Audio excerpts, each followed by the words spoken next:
Welcome to the Locked On Titans podcast. I am your host, Tyler Rowland. Titans fans, it's time for our Week 13 game plan preview on defense. I'm going to tell you why sacks are not that important to the Titans defense this week against the Eagles. Then on offense, I'll tell you what the Titans can do to re-energize the run game in Philly. And then finally, this game may very well come down to a battle between A.J. Brown and his replacement, Treylon Burks. All of that and more on today's game plan preview edition of the Locked On Titans podcast. Let's get it! You are Locked On Titans, your daily Tennessee Titans podcast, part of the Locked On Podcast Network, your team every day.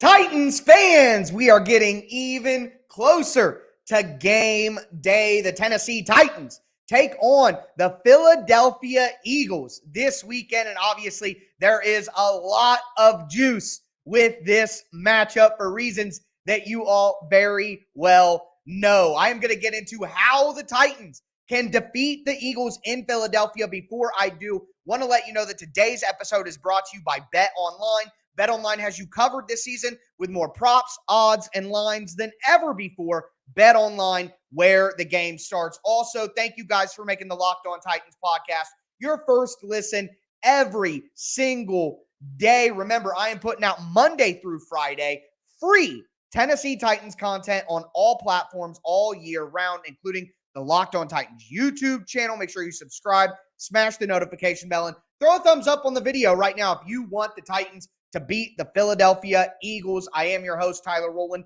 Nearly 25 years as a Tennessee Titans fanatic and a certified film junkie. With that being said, let's dive into my game plan preview. We are going to start on the defensive side of the ball. And in the intro, I told you guys, I do not think sacks are all that important for the Titans defense this week. And you may be asking me, Tyler, what the heck are you talking about?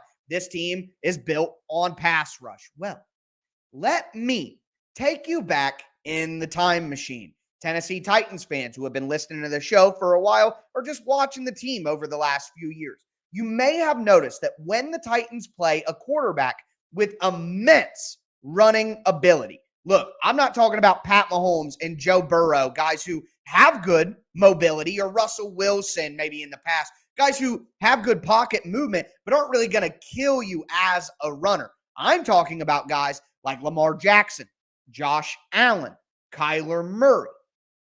Those are examples, okay? When the Titans play these teams, they have a plan to play zone, keep all their eyes on the quarterback, and have a disciplined mush rush. Mush rush. What does that mean? To me, mush rush is all about pass rush integrity. Guys, you've heard it when we talk about kickoff coverage. Hey, keep your lane on kickoff. If you lose your integrity of your lane on kickoff, that leaves an open lane for the returner to get through. You have to keep your lane integrity on kick coverage. Well, think about that philosophy and apply it to pass rush. The Titans pass rushers can't get too far up the field on the edges, or you leave wide open lanes for Jalen Hurts to run through. The Titans' interior defensive linemen can't get themselves too wide because then they leave interior gaps for Jalen Hurts to run through. I do not want the Titans to be full out 110% aggressive in their rush, like they've done against Baltimore numerous times, like we've seen against Buffalo. And yeah, maybe the last time the Titans played Buffalo and played Baltimore, it didn't go well, but there's enough success on previous game plans that you have to implement that. So sacks are not that important to the Titans. What is important is to hem in Jalen Hurts, keep him in the pocket, and make Jalen Hurts beat you from the pocket, consistently delivering accurate strikes, 10, 12 play drives, all accurate down the field. That is what the Titans have to force Jalen Hurts to do. Now, he may very well still beat you if you accomplish that, but you're setting yourself up for the best chance of success. Now, the number one thing, I went straight to the must rush on pass rush because that is the flashy thing to discuss. But the biggest thing for the Titans defense is to stop the run. The Titans gave up over 100 rushing yards to the Bengals, and the Bengals didn't crush them on the ground, but the Bengals were able to get good enough gains on the ground in early downs that they had third and short opportunities more often in the second half. The Titans have to get the Eagles into long yardage third downs.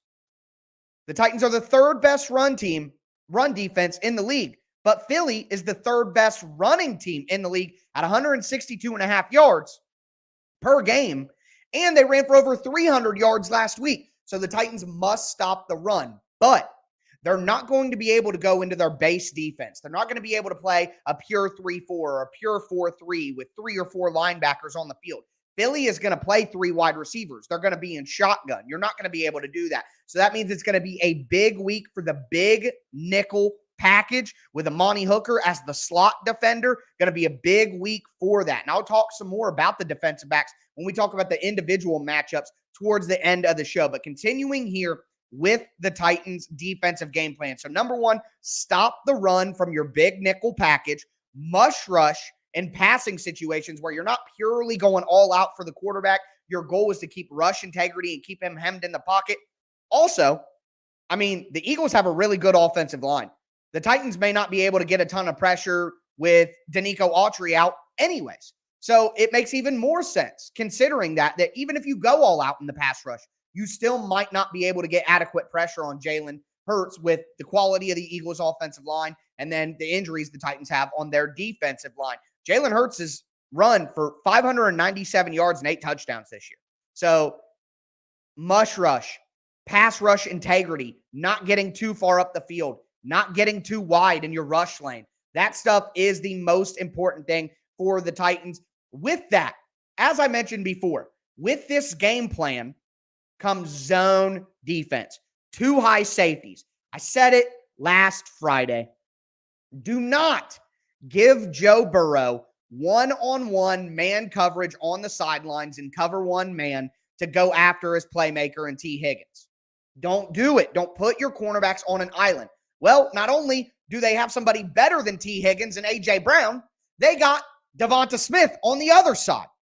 Do not, Shane Bowen, run cover one man consistently and leave your corners on an island again, where Jalen Hurts can simply just throw up a couple balls on the sideline and let A.J. Brown go over Roger McCreary, A.J. Brown go over Christian Fulton. Don't give them those matchups. 2 high safety looks. Cover 4, cover 2, all eyes on Jalen Hurts. When you're in man coverage, it makes it easier for the quarterback to run as well. Do not play a ton of man coverage like you did last week. Play zone, must rush, all eyes in zone coverage and 2 high safety looks with help on the outsides for your cornerbacks. Do not do the same thing you did last week against the Bengals that got you beat. Do not do it, Shane. Must rush, zone coverage with 2 high safeties. It's simple. A.J. Brown is the 3rd best wide receiver in the NFL per Pro Football Focus against man coverage with an 88.0 grade. Devonta Smith is 19th in the NFL against man coverage with a 77.1 grade. Do not leave them in man coverage all day and give them easy opportunities. The final thing is the Titans have to get turnovers. The Eagles have the best turnover margin in the NFL at plus 13. In the 2 games that the Eagles lost the turnover battle, they lost their only loss, and it was to the Commanders. And then the other game was against the Colts, which I'm sure a lot of you guys and some of you guys in my comments throughout the week have reminded me that the Colts almost beat the Eagles. Well, the way that they did it, win the turnover battle. I know that that's a lot of stuff on defense. Stop the run out of big nickel, must rush with the pass rush, 2 high zone coverage on defense, and create turnovers. But we're talking about maybe the best team in the NFL, and in my opinion, clearly the best roster in the NFL from a talent perspective. So yeah, the Titans defense has their work cut out for them. I don't know if my extended game plan made that obvious to you guys, but it should have. So if you could do all those things, then you could beat Philly at home. If you can't, it might be a long day, but The Titans defense is going to need the offense's help as well. The Titans have to re-energize their rush game. To do that, there are a couple of adjustments that they can make. I'm going to tell you what I think they should do. Before we get into that, though, do want to tell you guys that today's episode is brought to you by PrizePicks. PrizePicks is daily fantasy football made simple. All you do is pick a roster of 2 to 5 players. PrizePicks has a projection for every player. Derrick Henry, 100 rushing yards. Jalen Hurts, 200 passing yards. A.J. Brown, 1 receiving touchdown. All you do is say whether the player is going to do more or less than their projection, and you can win up to 10 times your money. Go to prizepicks.com right now or download the PrizePicks app. Enter the promo code Locked On. You're going to get a 100% instant deposit match up to $100 for first-time users. You sign up at prizepicks.com, use the promo code Locked On. You deposit $100, you get a free $100. You deposit $50, you get a free $50, et cetera, et cetera. So go to prizepicks.com right now, use that promo code Locked On, and sign up for an instant deposit match up to $100.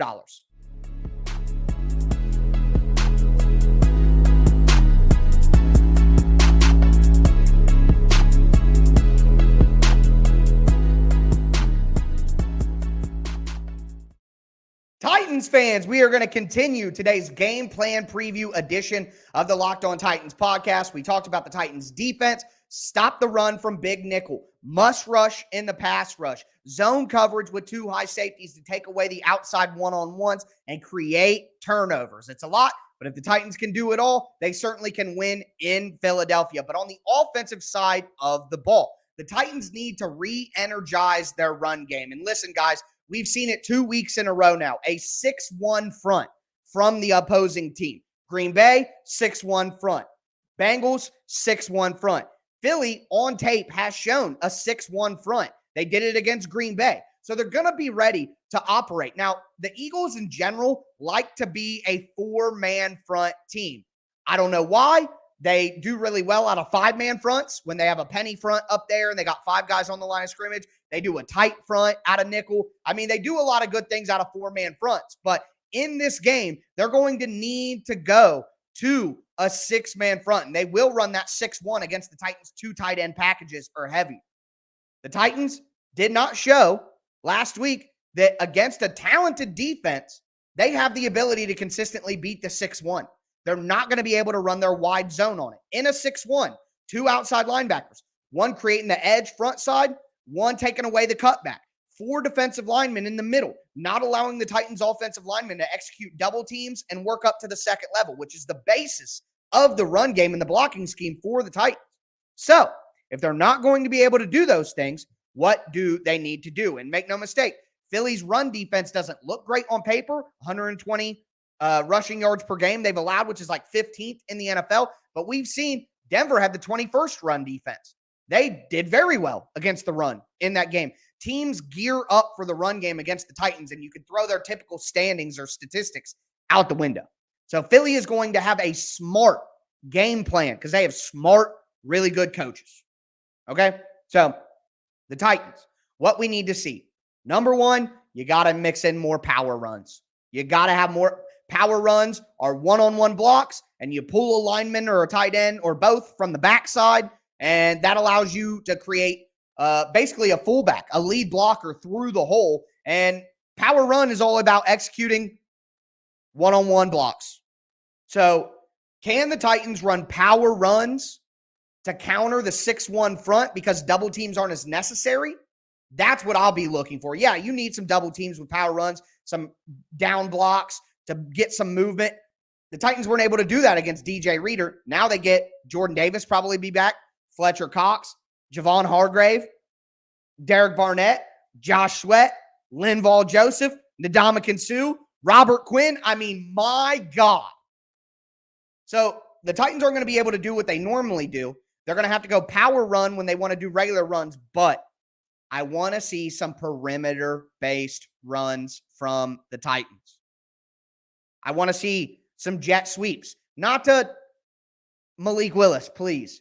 Let's get a jet sweep to Treylon Burks. Let's get a jet sweep to Dontrell Hilliard. Let's get a jet sweep to Chigakonkwo. Also, I want to see the Titans run the ball out of shotgun.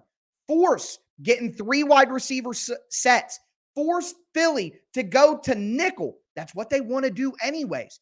Force them to go to nickel. Don't let them play a 6-1 front in a base defense. Go to 3 wide receivers, shotgun sets, and run the ball from there. The Titans did a little bit of power run from shotgun last week. We're going to need to see a little bit more of that. They started adjusting. And Fab Junkie, I got you, because this is the next step. You got to throw the damn ball early. First down, second down, in shotgun. And can we get some more quick screens? You guys remember that quick screen to Chigakonkwo that went for 40-some yards? What happened to that? Now we're motioning Jeff Swaim out into the flat and running a slant to him?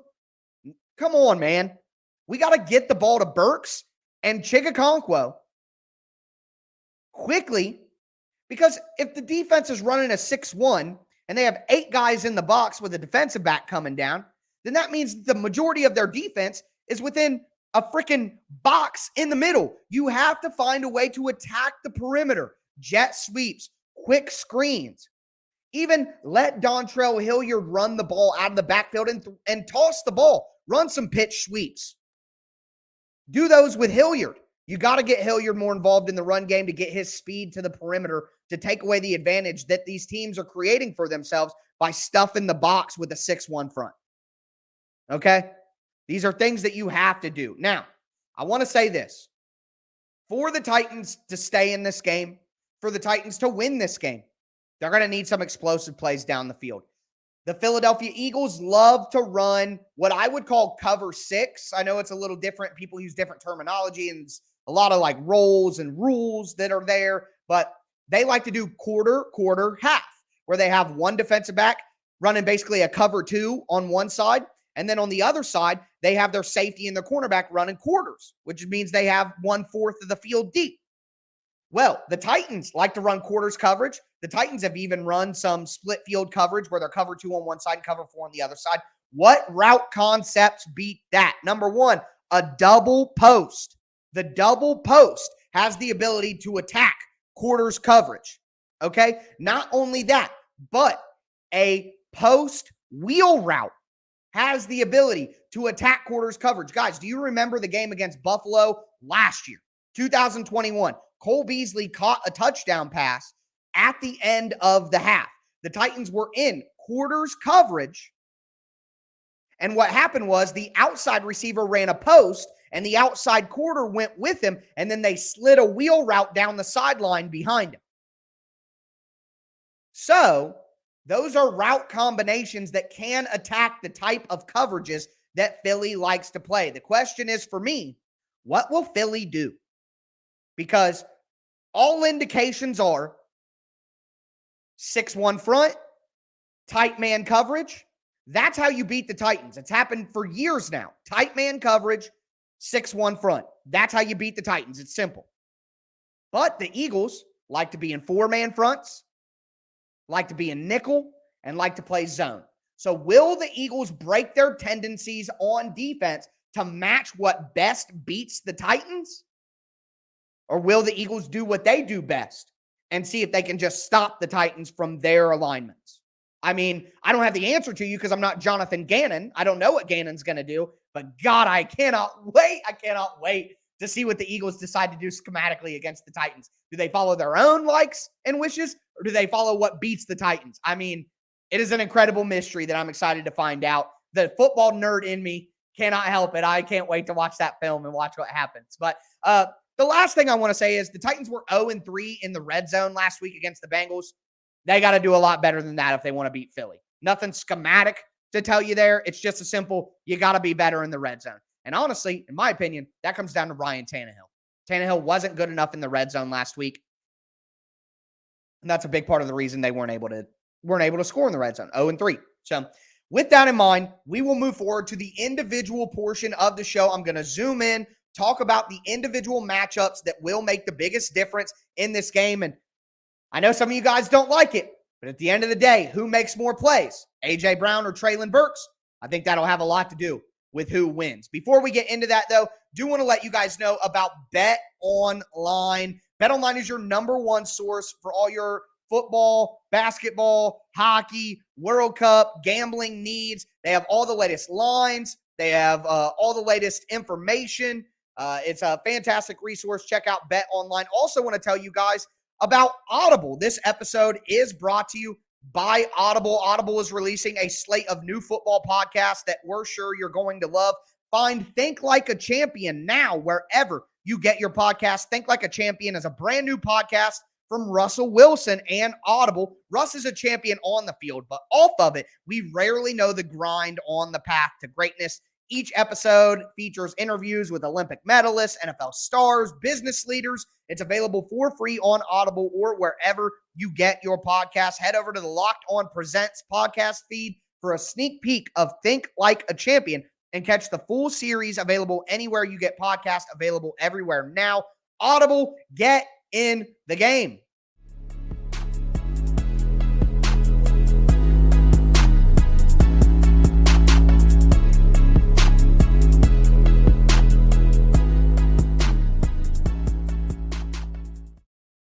Titans fans, we are going to cap off today's game plan preview edition of this Locked On Titans podcast. We talked offense, we talked defense, what the Titans need to do from a game plan perspective. But now I want to talk about individual players and individual matchups within offense and defense that I think are most important. Before we get into that, I want to thank you guys again for making the Locked On Titans podcast your first listen every day, Monday through Friday, Tennessee Titans content all year long on all platforms, including the Locked On Titans YouTube channel. Sunday, after the game, I'll be live immediately to break down everything that took place. Make sure that you don't miss that. Also, check out the Locked On Sports Today podcast.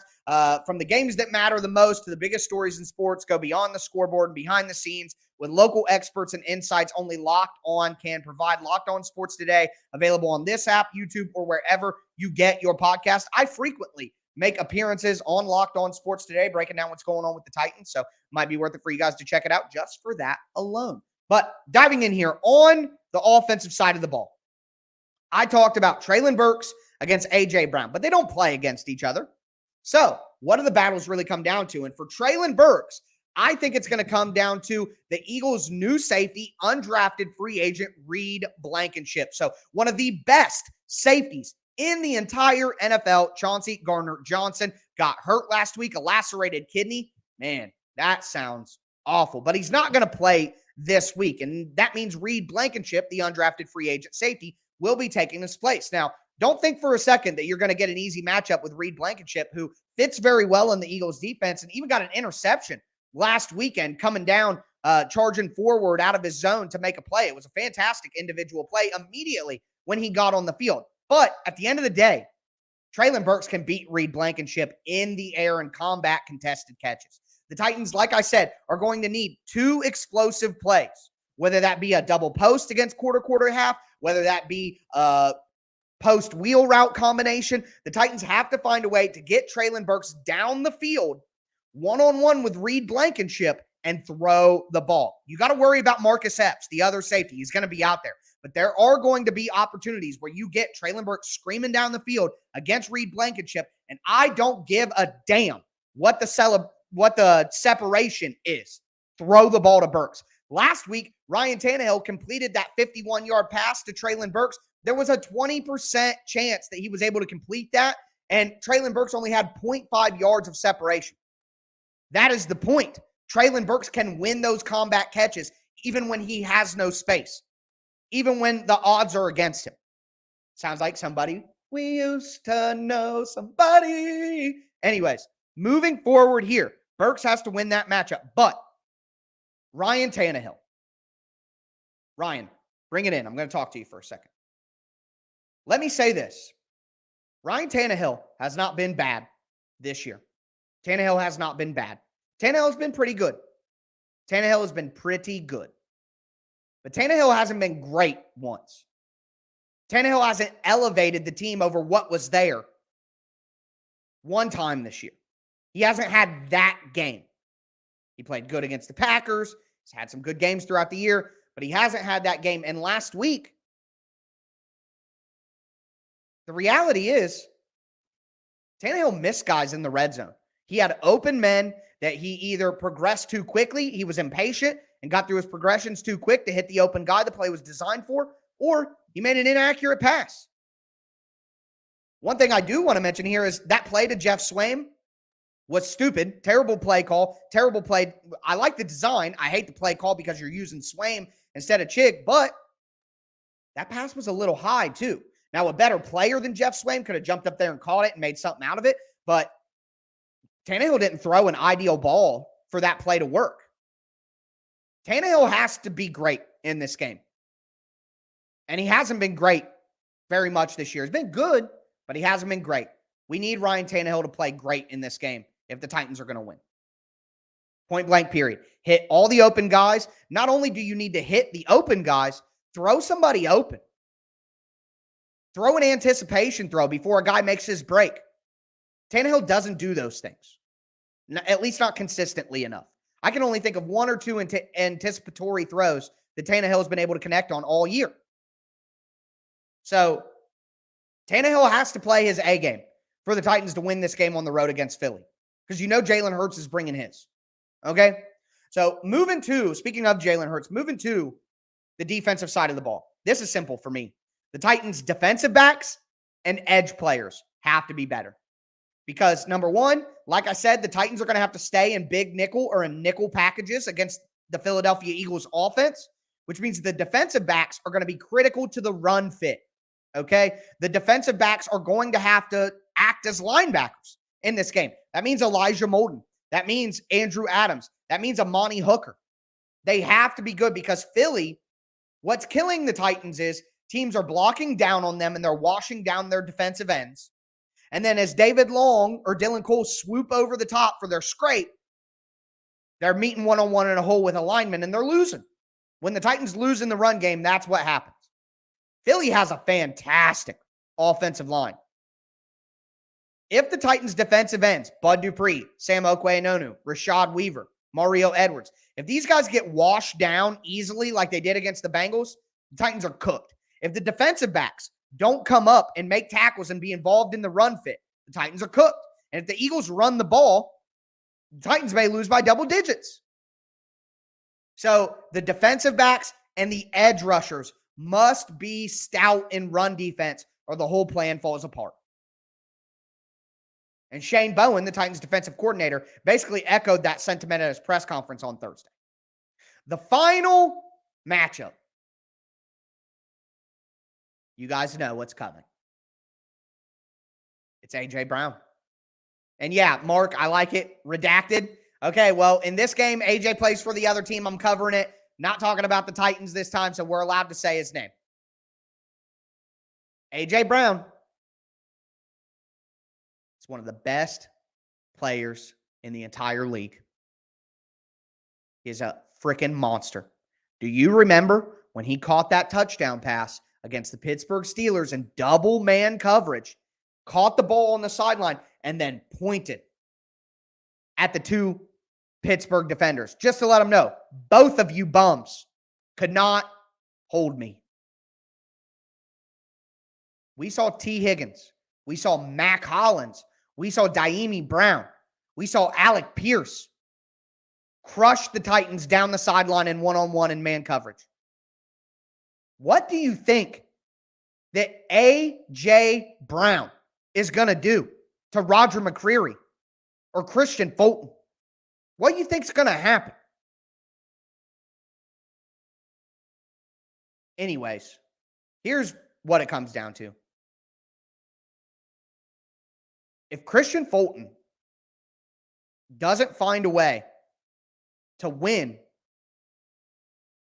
in one-on-one contested catches. Now, like I said earlier, I don't want the Titans to do this. Do not play cover one man and leave your cornerbacks on an island and one-on-one down the sideline. Don't do that.